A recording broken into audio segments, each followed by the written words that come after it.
Selamat datang, sobat pendengar, di Ruang Kata, tempat di mana setiap cerita hidup kembali melalui kata-kata. Di sini, kami hadirkan kisah-kisah penuh emosi tentang drama rumah tangga, perselingkuhan, cinta, pengkhianatan, hingga perjuangan menyembuhkan luka hati.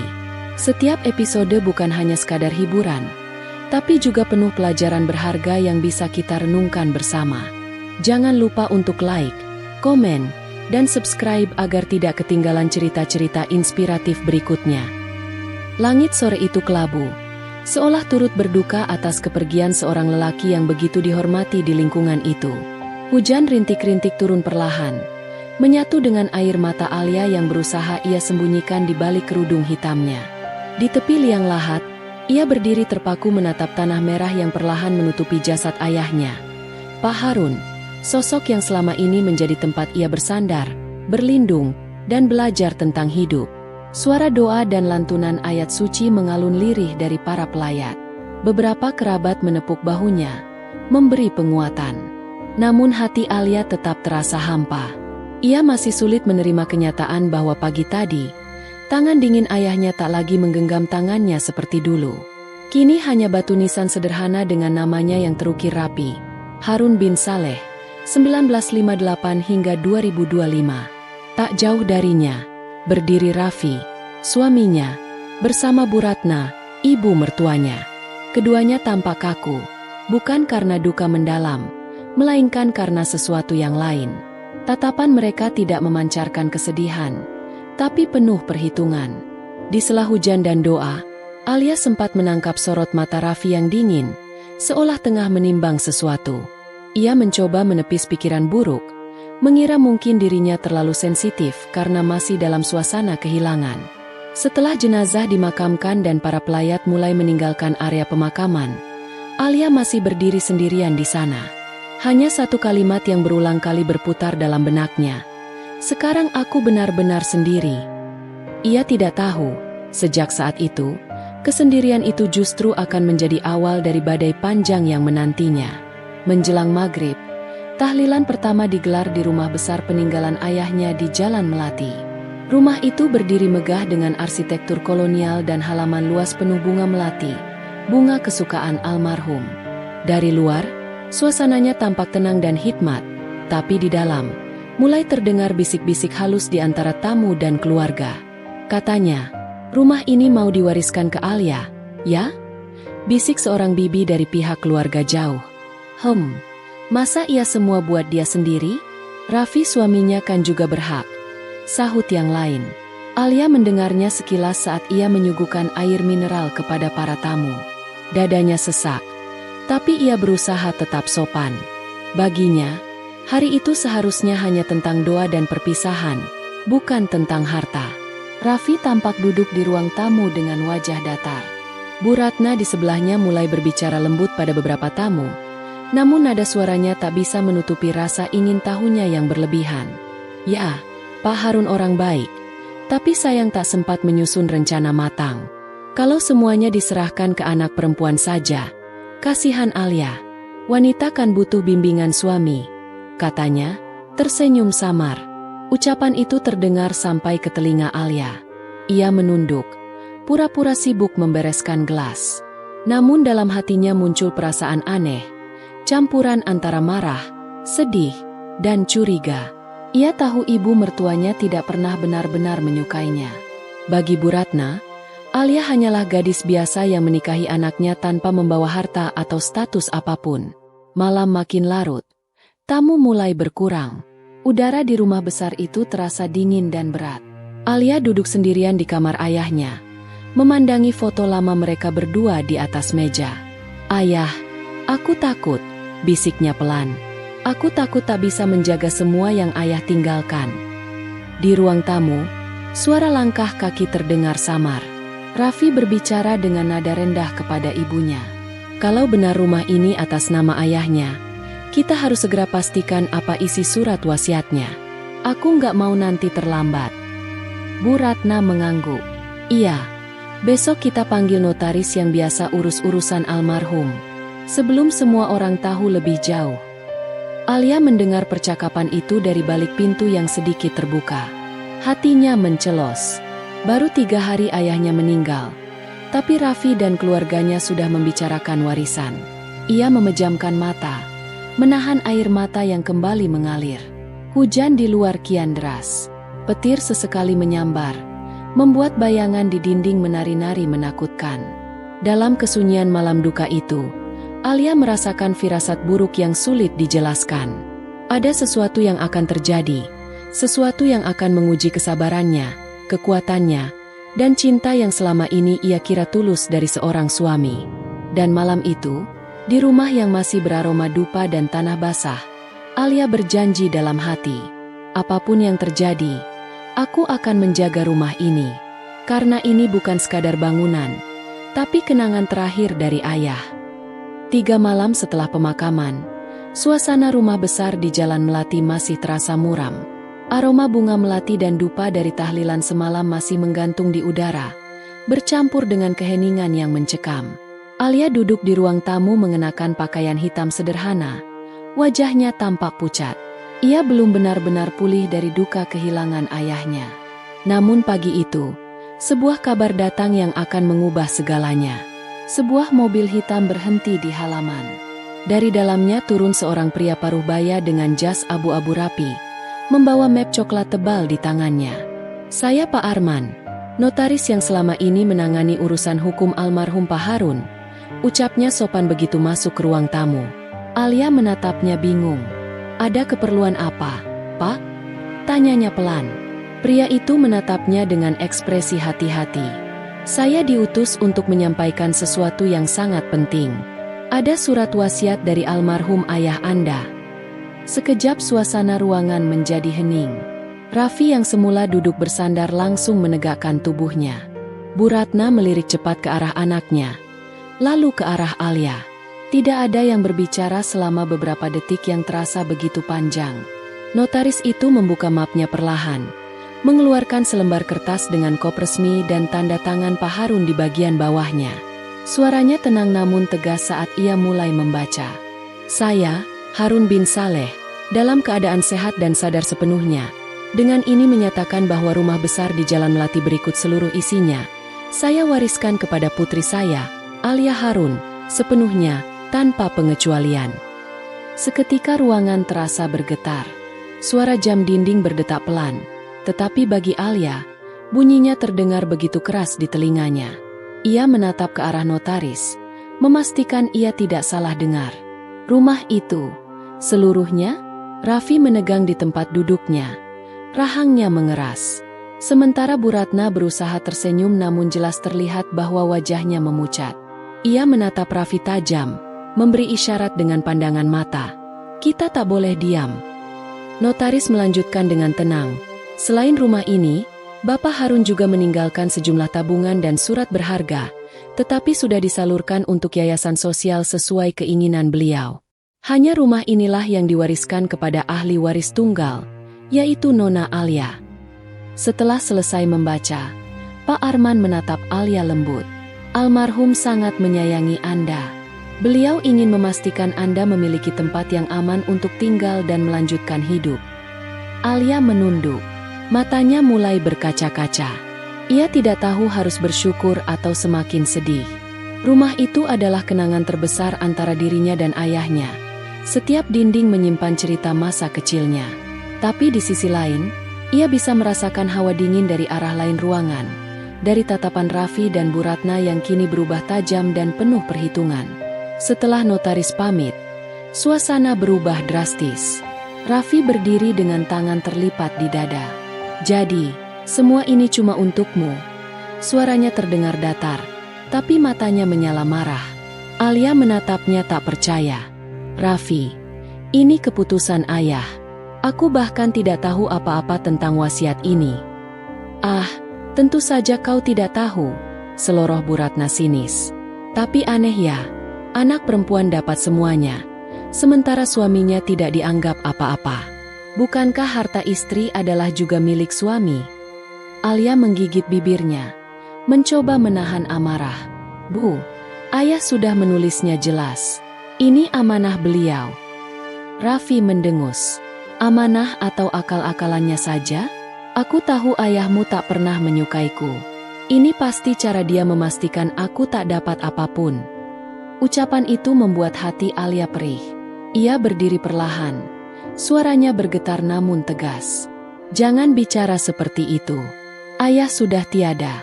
Hargai sedikit perasaan orang yang baru kehilangan. Raffi memalingkan wajahnya dengan kasar, sementara Bu Ratna menarik napas panjang, lalu berbisik ke telinga anaknya, cukup keras untuk terdengar oleh Alia. Tenang saja, semua bisa diatur. Tak ada yang benar-benar milik satu orang saja. Alia terdiam, matanya berkaca-kaca, tapi di balik kesedihan itu mulai muncul sesuatu yang baru, keteguhan. Ia tahu ayahnya tidak pernah melakukan sesuatu tanpa alasan. Jika rumah ini diwariskan khusus padanya, pasti ada pesan di baliknya. Malamnya, ketika semua telah tidur, Alia duduk sendirian di kamar ayahnya, menatap map coklat peninggalan notaris di atas meja. Ia mengusap lembut permukaannya, seolah menyentuh tangan ayahnya sendiri. "Terima kasih, Ayah," bisiknya. "Aku tidak tahu apa yang sedang terjadi, tapi aku janji, aku akan menjaga rumah ini, seperti ayah menjagaku dulu." Namun di luar kamar, di balik dinding yang tipis, Raffi dan Bu Ratna tengah berbisik pelan. "Kita tak boleh diam, Raffi," kata Bu Ratna tajam. Raffi menjawab lirih, penuh amarah. "Tenang, Bu. Kalau rumah itu benar-benar atas nama dia, aku akan pastikan tanda tangannya jadi milikku." Malam itu, untuk pertama kalinya sejak ayahnya meninggal, Alia merasa takut, bukan pada kesepian, tapi pada manusia yang tidur di bawah atap yang sama dengannya. Pagi itu, matahari baru naik setinggi pohon mangga di halaman ketika suara bising terdengar dari depan rumah. Alia yang sedang menyiapkan sarapan di dapur menoleh ke arah jendela. Dari celah tirai, ia melihat truk besar berhenti di depan gerbang rumah peninggalan ayahnya. Di atas bak truk, terlihat tumpukan kardus, lemari, dan perabotan rumah tangga. Beberapa pria berbaju seragam pengangkut barang sibuk menurunkan isi truk. Di antara mereka berdiri Raffi, suaminya, dengan tangan terlipat di dada dan wajah penuh puas. "Turunkan semua ke ruang tamu," serunya lantang. Alia buru-buru keluar ke teras. "Raffi, ini apa?" tanyanya dengan nada cemas. Raffi menoleh santai. "Barang-barang kita. Aku pikir, karena rumah ini sekarang jadi tempat kita tinggal, ya sekalian saja aku pindahkan semua ke sini." Nada suaranya begitu ringan, seolah yang ia lakukan adalah hal yang wajar. "Rumah ini bukan milik kita, Raffi," jawab Alia hati-hati. "Ayah mewariskannya padaku. Kau tahu itu." Raffi terkekeh pendek. "Kau ini lucu. Alia, kau istriku. Apapun yang kau miliki otomatis jadi milikku juga. Lagi pula, bukankah lebih baik kita mulai hidup baru di rumah yang lebih besar?" Belum sempat Alia menjawab, Bu Ratna muncul dari mobil yang baru berhenti di belakang truk. Ia melangkah anggun dengan kain batik dan kacamata hitam besar. "Alia, tolong suruh orang rumah menyiapkan kamar utama. Ibu tidak bisa tinggal di rumah kontrakan sempit itu lagi. Lagi pula, rumah ini kan terlalu besar kalau cuma kamu yang menempatinya." Alia tercekat. "Bu, tapi ini..." "Sudahlah," potong Bu Ratna cepat. "Mulai sekarang, keluarga harus saling menjaga. Jangan egois." Lalu tanpa menunggu jawaban, ia melangkah masuk dan mulai menilai isi rumah, menyentuh vas bunga, tirai, bahkan foto mendiang Pak Harun yang terpajang di ruang tamu. Semua ini terlihat kuno. Nanti kita ganti, ya, Raffi," katanya dengan nada merendahkan. Alia menatap pemandangan itu dengan dada bergetar. Ia tahu ayahnya mencintai setiap detail rumah ini, dari kursi jati tua sampai lukisan pemandangan di dinding. Dan kini semuanya seperti hendak diusir dari tempatnya. Tak lama kemudian, Siti, pembantu lama ayahnya, datang dari dapur dengan wajah bingung. "Neng Alia, itu barang-barang banyak sekali. Mau ditaruh di mana ya?" Sebelum Alia sempat menjawab, Bu Ratna menyela tajam. "Kamu Siti, kan? Mulai sekarang tidak usah datang lagi. Urusan rumah cukup kami yang urus. Siti terperangah. Tapi, Bu, saya sudah di sini sejak Neng Alia kecil. Tidak perlu alasan. Kami tidak nyaman ada orang luar di rumah, ucap Bu Ratna dingin. Alia melangkah maju. Bu, jangan begitu. Siti sudah seperti keluarga kami. Namun Bu Ratna menatapnya tajam. Alia, kamu istri Raffi. Dengarkan suamimu dan ibunya. Jangan buat masalah di awal. Raffi menambahkan dengan nada setengah menekan. Sudahlah, biarkan ibu mengatur. Dia tahu yang terbaik. Alia merasakan amarahnya mendidih. Tapi ia tahu jika ia membantah, pertengkaran besar tak terhindarkan. Dengan suara tertahan, ia berkata kepada Siti. Siti, nanti sore aku akan antar kamu pulang. Maafkan aku. Siti menatapnya sedih, lalu mengangguk pelan. Menjelang siang, rumah besar itu berubah suasana. Barang-barang peninggalan ayahnya dipindah-pindah seenaknya. Lemari tua yang dulu dibuat khusus oleh ayah disingkirkan. Di ruang tamu, kini berdiri televisi besar milik Raffi. Sementara Bu Ratna sibuk memberi instruksi kepada para pekerja yang dibawanya. Alia berjalan melewati koridor rumah, merasakan setiap langkahnya berat. Setiap sudut kini terasa asing. Ia berhenti di depan kamar ayahnya, satu-satunya ruangan yang belum mereka sentuh. Ia menatap pintunya yang tertutup rapat dan berbisik lirih. Ayah, mereka datang mengambil semuanya. Sore harinya, setelah truk pergi dan rumah menjadi penuh sesak, Raffi duduk santai di sofa sambil menyalakan televisi. Nah, sekarang baru terasa seperti rumah sendiri, katanya puas. Alia hanya berdiri di ambang pintu, menatapnya tanpa kata. Kenapa? Tidak suka? Sindir Raffi tanpa menoleh. Kau harus mulai belajar menyesuaikan diri. Alia, kau bukan anak kecil yang bisa berlindung di bawah nama ayahmu terus-menerus. Alia menahan air mata yang hampir jatuh. Ia tahu hari itu menjadi awal dari perang sunyi antara dirinya dan keluarga suaminya. Ia tidak ingin rumah itu menjadi ajang perebutan. Tapi ia juga tak bisa diam melihat warisan ayahnya dirampas perlahan. Malam itu, ketika semuanya sudah tertidur, Alia berjalan ke ruang tamu. Ia menatap foto besar Pak Harun yang kini tergeser ke pojok meja. Maaf, Yah, bisiknya lirih. Aku gagal menjaga rumah ini hari ini. Tapi aku berjanji, besok aku tidak akan diam lagi. Di luar, angin malam berhembus membawa bau tanah dan bunga melati. Seolah Allah mengingatkannya, rumah itu masih milik mereka, ayah dan putrinya, dan Alia belum kalah. Hari itu rumah besar di Jalan Melati terasa sunyi. Setelah beberapa hari penuh pertengkaran kecil dan perintah-perintah tajam dari Bu Ratna, Alia memilih mengurung diri di kamar ayahnya. Kamar itu masih seperti dulu, rapi, wangi kayu jati, dengan cahaya lembut dari jendela besar yang menghadap ke Taman Melati. Di dinding tergantung foto lama, dirinya kecil di pangkuan ayahnya, tersenyum tanpa beban. Alia mengelus bingkai foto itu perlahan. Ayah, kenapa rasanya semua orang berubah setelah ayah pergi? Bisiknya pelan. Ia kemudian mulai membereskan ruangan itu, sekadar mencari ketenangan.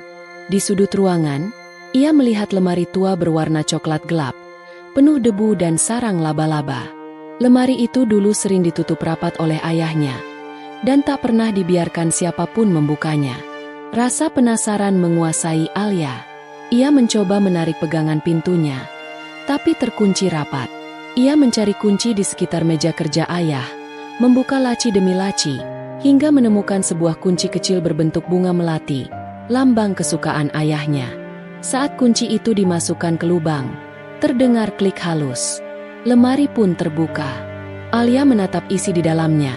Tumpukan dokumen lama, buku catatan, amplop berisi foto, dan beberapa map bertuliskan pribadi.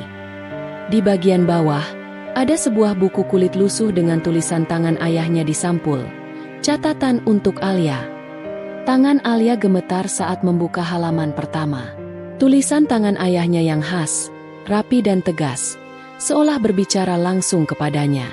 Alia, jika suatu hari kamu membaca ini, berarti ayah sudah tidak ada di sisimu. Jangan takut. "Nak, ayah tahu kamu kuat. Tapi ada satu hal yang harus kamu ketahui, agar kamu tidak tertipu oleh kebaikan yang palsu." Alia menelan ludah. Jantungnya berdetak cepat. Ia lanjut membaca. "Hati-hatilah pada Raffi. Ia hanya mencintai harta, bukan dirimu. Ayah menulis ini bukan karena benci padanya, tapi karena ayah sudah melihat banyak hal yang kamu belum tahu." Kata-kata itu membuat tangannya terhenti. Dunia seperti berputar di sekelilingnya. Ia menutup buku itu sejenak, berusaha bernapas. Ayahnya sudah tahu? Selama ini ia selalu berusaha membela Raffi di hadapan ayah, meyakinkan bahwa suaminya baik dan bertanggung jawab. Tapi ternyata, ayahnya sudah membaca semua dengan mata seorang ayah yang tajam. Alia membuka kembali halaman berikutnya. Raffi pernah datang ke ayah, meminta agar rumah ini dijual dan hasilnya dibagi 2. Ia beralasan untuk investasi keluarga. Tapi ayah menolak. Saat itu ayah tahu, bukan kamu yang ia lindungi, tapi apa yang bisa ia dapat darimu. Air mata mulai mengalir di pipi Alia. Ia menggenggam catatan itu erat. Semua teka-teki beberapa hari terakhir kini terasa masuk akal. Raffi yang terburu-buru pindah ke rumah itu, sikap Bu Ratna yang berusaha menguasai segalanya, dan bisikan-bisikan mereka di malam hari. Dalam tumpukan dokumen lain, Alia menemukan sertifikat rumah dan salinan surat wasiat asli yang sama dengan yang dibacakan notaris. Tapi di bawahnya, ada satu surat kecil dengan tulisan tangan ayahnya. "Jika sesuatu terjadi padaku, percayalah pada Dimas. Ia tahu semua urusan hukum keluarga kita. Dan Alia, jangan pernah menandatangani apapun tanpa membaca terlebih dahulu." Alia teringat nama itu, Dimas, sahabat lama ayahnya yang dulu sering datang berkunjung. Seorang pria jujur dan tenang yang banyak membantu ayah mengurus bisnis properti. Hatinya bergetar. Apakah ini maksud ayahnya? Bahwa ia harus mencari perlindungan dari orang yang benar-benar dipercaya? Ia menutup buku catatan itu perlahan dan memeluknya di dada. Dalam diam, ia menatap ke arah jendela. Cahaya sore menembus tirai tipis, menyorot wajahnya yang kini tampak lebih tegas. Air mata masih menetes, tapi di baliknya tumbuh sebuah keberanian baru. "Jadi, ayah sudah tahu sejak awal," gumamnya. "Dan sekarang aku tahu juga." Ia menghapus air matanya dengan punggung tangan. "Aku tidak akan membiarkan mereka mengambil apapun milik ayah. Tidak rumah ini, tidak kenangan ini, tidak satu pun." Dari luar kamar, terdengar suara Raffi memanggil, "Alia, di mana kamu? Ibu mau bicara soal pembagian kamar." Alia cepat-cepat menutup lemari, mengunci kembali, dan menyembunyikan kunci kecil itu di dalam saku bajunya. Ia menarik napas dalam, lalu menjawab dengan suara tenang, "Sebentar lagi aku ke bawah." Namun dalam hatinya, keputusan telah bulat. Ia bukan lagi Alia yang diam dan takut. Mulai hari itu, ia akan menjaga rumah itu bukan hanya karena itu warisan, tapi karena itu janji suci kepada ayahnya. Dan tanpa mereka tahu, di balik lemari tua itu, Alia baru saja menemukan senjata terkuat yang bisa menyelamatkan segalanya, kebenaran.